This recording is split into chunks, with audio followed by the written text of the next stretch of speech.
Sup nerds, I'm Tom. I'm Wes. We're talking about Barnyard Roundup, but like it's bigger. Bigger.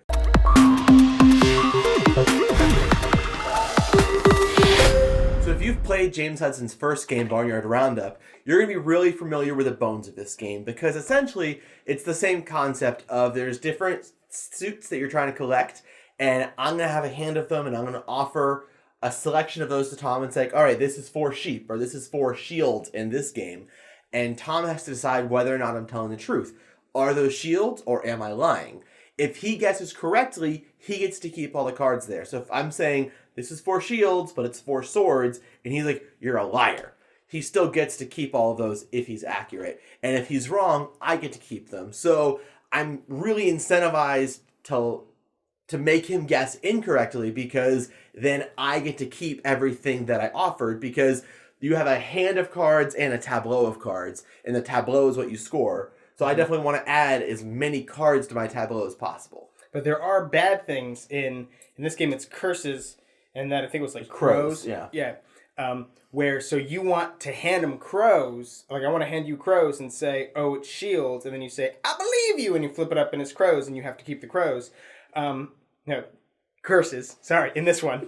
But there's a lot more. So Barnyard Roundup is kind of like the base system. All you're doing is you're just passing each other around. That's basically it. Yeah, and you are trying to get sets and stuff, and the crows are bad. But this has so much more built onto that because there are goals you're trying to go for over here. There is every different type of set you get gets you points in different ways. So for weapons, you just want to have the most. For shields, you want to have a bunch because the more you get, the more points they are. Villagers will move up this track, which is really cool because the track has it has like a jumping over thing where, you know, if there's 2 guys in front of you and you just need to move up 1 space, you can never occupy the same. So skip, land there. That's your 1 move. And then there's points if you cross certain areas. There's points if you're the first. You can also use that because there's ways to get bumped down on the track. And It's the same thing. If all right, I'm this orange dude and I get to move forward 3, so 1, 2, 3, and then we all move up to here, and then we do something to make the orange dude get bumped down 1, well, he just loses all 3 of those because we were all occupying the spaces behind him. So it can get really nasty on that track. And then what else? Spells are wild, and artifacts, they're really nothing unless you get 3 of them. You can get rid of them to draw some treasure cards, which are bonus points and an extra little action you get to do. This track will score somewhere towards the middle of the game when the council card comes up, and then the end of the game, you don't really know when it's going to trigger because there's the war card. You also there's a really nice balancing mechanic where everybody has a token of every other player and they flip it over when they make an offer so that, you know, you're not constantly offering the same person over and over and over again. And you can't pick one person to be like, hey guys, let's just not offer anything to Tom this turn. We want him to lose, or Tom is crushing it right now, so nobody offer anything to him because we don't want to risk him getting them. You have to offer to each person, and then it starts over, and then you have to offer to each person. You can choose what order you do that in, but it does help spread those cards around the table. And you can get, I didn't set it up perfectly. You can get cards based off of coins. There's different ways to get coins because each different player will gain a coin based off of the affinity that they have, the type of card that they want to gain. And there's other ways you can gain coins. You gain coin every time you get cursed, or if you incorrectly... if you end up not getting any cards.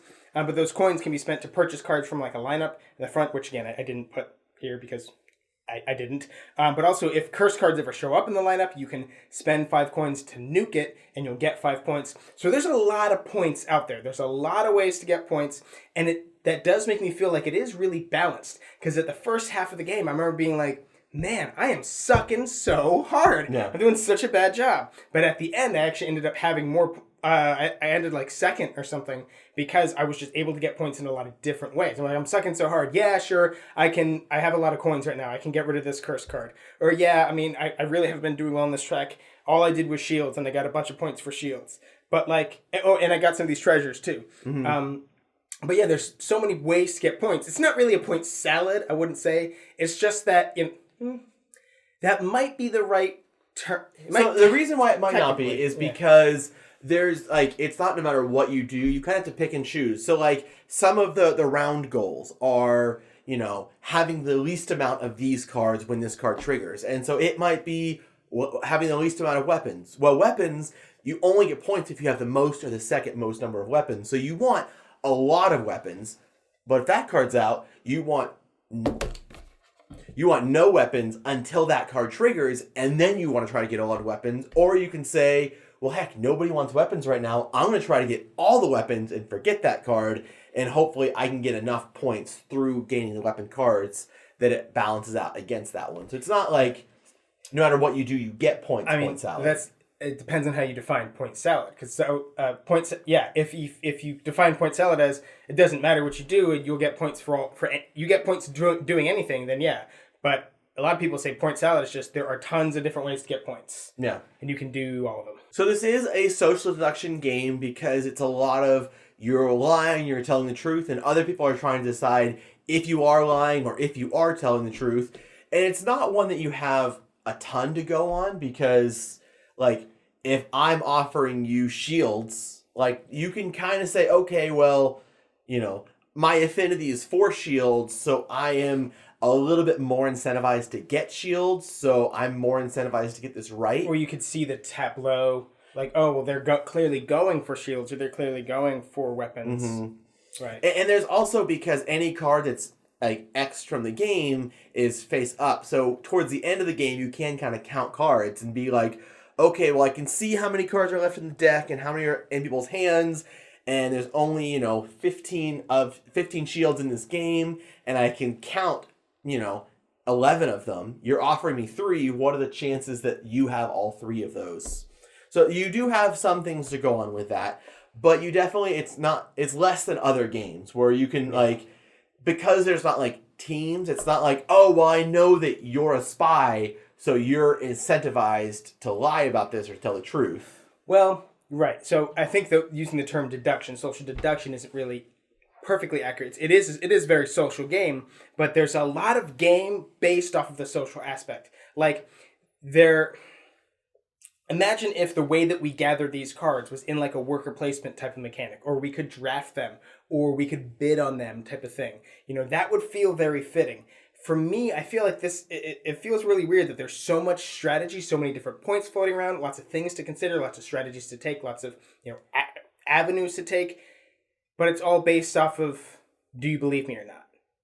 It feels a little weird. But the game that I would relate this most closely to, not Barnyard Roundup, would actually be Sheriff of Nottingham. Because there's a decent amount of game that hangs in the balance on the decisions that the sheriff makes.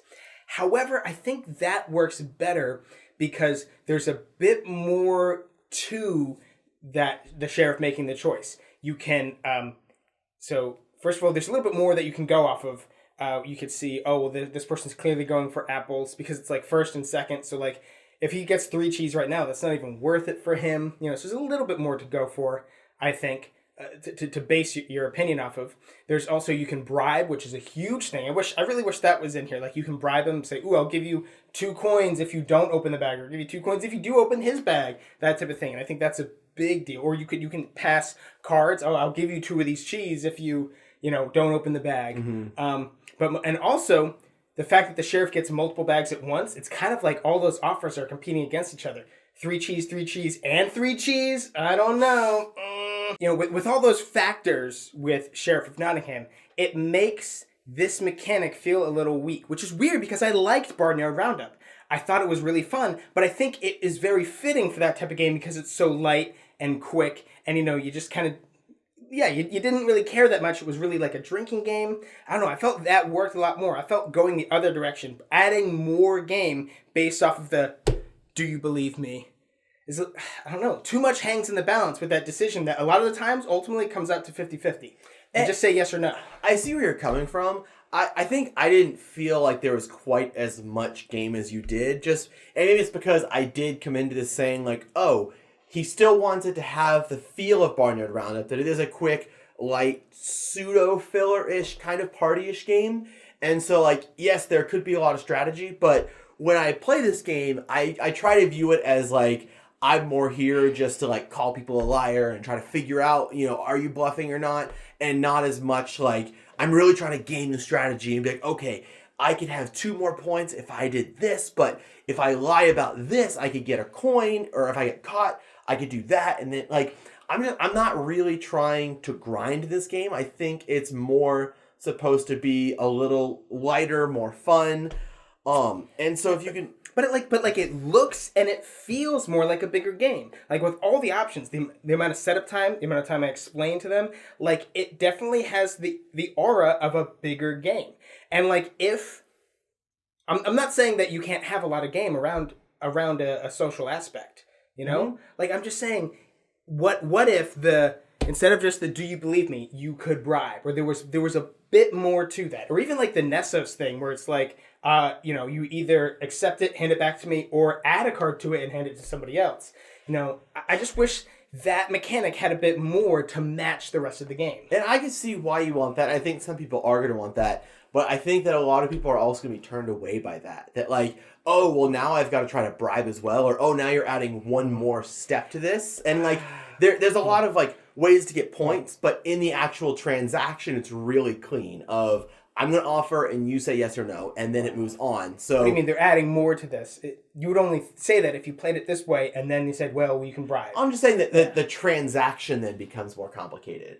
But it feels like it fits to me. It would feel like it fits, and I get that. And I'm saying it could fit, but I think that this is targeted for a more casual player that wants a simpler transaction in the game. That's who I would recommend for this, is somebody who wanted something a little bit simpler than like I have to lie and then I have to bid and then we have to sit there and argue about. Am I lying? Is he not lying? And I think that's where Do you think Sheriff of Nottingham is too much? I don't feel that way, but I think that some people might. Do you think this is easier? This has less game than Sheriff of Nottingham does? I think it has less of the social arguing, lying, maintaining your bluffing face. Like, I lie and you're coming in saying, no, he's a liar. Look, he did this. He's doing that. And then they're going, dang it. He didn't realize that. Now you caught, like... I think some people are going to like that, but I think that this is for people who don't want quite that much aggression in their social game. I don't know. I mean, look, I'm not saying I hated it, because again, I liked Barnyard Roundup. I just felt like, there's a lot hanging in the balance. I'm really thinking about, well, which thing am I going to go for? How many points am I going to get if I get a lot of shields versus if I get the most weapons? Or where should I put these spell cards? What do I want those to? I've got these goals I got to worry about. Should I start moving up this track? Because if I get there, I can get that many points. And where these people are placed, that lets me get up there. It feels to me like there's a lot of grindy, a lot of other things to think about. I know you just said you didn't think about it that way, but it felt to me like the game is goading us to do that because it kind of is that type of game. But it's all based off of, what to me, in a lot of instances, it's not always. You can definitely, get, You can definitely have times where you have more to go on, but there are a lot of times when it felt like just a coin flip. Yeah. And, if there was more to that part, I feel like it would flow better. It would be a better game for me. But you're right.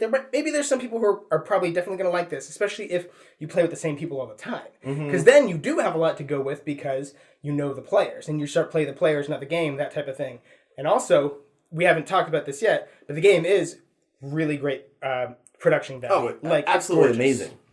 There is a game trays insert that right now is empty. But look at the empty insert. So I think that this isn't going to be the game for everybody. That a lot of really crunchy, if you're really into like really heavy Euros and you like really mathing out your points, then this probably isn't the social deduction game that you're going to go for. But I do think that there are going to be people who absolutely love this game. You're right. I just think I came at it wanting it to be a crunchier... a crunchier game, more strategic game, because that's what it looks like. And I mean, come on. I think that's probably where we're coming from here is you came at it from, I've played all of these other social deduction, Sheriff of Nottingham and that, and I'm coming to this now being like, oh, this could be that, come with us. And I'm coming at it from like, oh, it's like Barnyard Roundup with a few more things added to it, because I thought Barnyard Roundup was a little too light for my taste, and I wanted to have a little bit more to it. So me coming from these games are too light, I want a little more, and you coming from like, these games have a lot, I want you to come and have more. It depends on how you come at this game. Right, but I mean, and part of that's the whole these games can't exist in a vacuum. I've played. This can't not compare it to Sheriff of Nottingham in my brain because I've played it before. But you said you sat down at the table wanting it to be more like Sheriff of Nottingham. Well, I sat down at the table assuming it was going to be a bigger, crunchier game because that's what this is sold to me. Like, not just the artwork and the presentation, but like all of the rules explanation. You know, you want to get these cards for this reason. These are the goals. This is when they trigger. This is the way this triggers. There's a lot of points here.